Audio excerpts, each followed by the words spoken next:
Good afternoon. This is an appeal of the Milli Mejlis of the Tatar People to the presidents and the parliaments of all states and to the United Nations on recognizing the state sovereignty of the Republic of Tatarstan.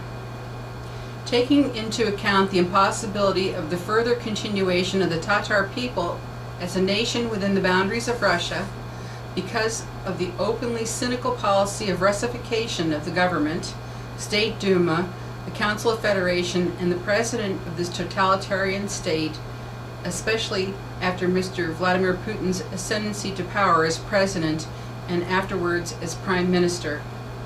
In connection with the systematic and permanent forcing of Muslim children living on their own original lands into Orthodox Christianity through school schedules and the total transformation of all Tatar schools into Russian schools, and also in connection with the planned total displacement of the Tatar language from all activities of management, science, industry, and social life, and on the basis of the rights of people for self-determination, which are declared in the International Covenant of the Economic, Social, and Cultural Rights in December 19, 1966 by the General Assembly of the United Nations, with an eye to the principles of the UN Charter on the recognition of the dignity of all members of humankind and their equal and inalienable rights as the base of freedom, justice, and universal peace, recognizing that according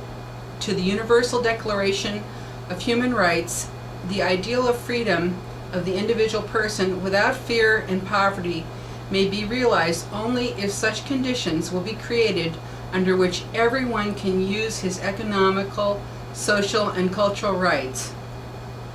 By virtue of rights of a people to freely establish their political status, and according to the Article 3, Part 1 of the International Covenant, the states parties to the present covenant, including those having responsibility for the administration of non-self-governing and trust territories, shall promote the realization of the right of self-determination and shall respect that right in conformity with the provisions of the Charter of the United Nations.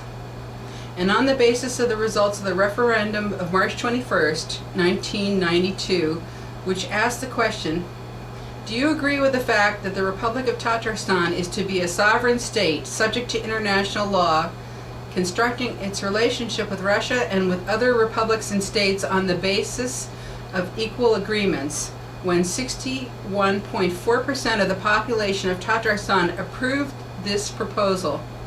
The Milli Mejlis of the Tatar people is asking you, Mr. or Mrs. President, and the members of parliaments to recognize the state sovereignty of the Republic of Tatarstan. In addition, we also have an explanatory memorandum to the appeal. After the above-mentioned referendum and adoption of a new constitution of sovereign Tatarstan in November 6, 1992, the Russian authorities did not only not support it, but in reality, they began efforts to discredit the aspirations of the Tatar people for their sovereignty. To terrify the populations of the Russian colonies, including Tatarstan, in 1994, the Russian authorities started a most cruel and inhuman war against the Chechen Republic of Ichkeria, which also declared its sovereignty. As a result of this war, the most active part of the Chechen people were killed, including 2 of its presidents and other leaders, with the goal of eliminating all individuals who could defend the interests of this nation. The president of Tatarstan, presently a viceroy of Moscow, under the pressure from Russian authorities, was in reality unable to be a guarantor of the Constitution of the Republic of Tatarstan. Obviously, for that reason, in February 1994, he signed a legally contemptible agreement about the delegation of powers between Russia and Tatarstan with President Boris Yeltsin of Russia, which contravenes the Constitution of Tatarstan and is originally the product of the political and judicial aggression of the Russian authorities. At this time, the limitation of Tatar people's rights by the Russian authorities has descended to the level of real xenophobia, because their goal is to force all Tatars to become Russian-speaking Russian patriots who don't have any memory about their own history, culture, and native language. We believe that our language and culture are no less valuable on the whole than Russian or any European language and culture. Nevertheless, today, fascist youngsters, brought together by the patriotic rhetoric of politicians around Russian national unification, the suffering of the Russian people because of democratic reforms, and the immigrants who came to their cities in search of jobs. These are all reasons why those young people are supposedly living in bad conditions.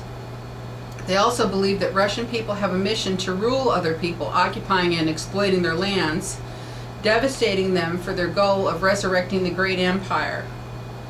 As a result of this, they are mercilessly killing these immigrants with non-Slavic faces in Moscow, St. Petersburg, Voronezh, Smolensk, Stavropol, and other cities.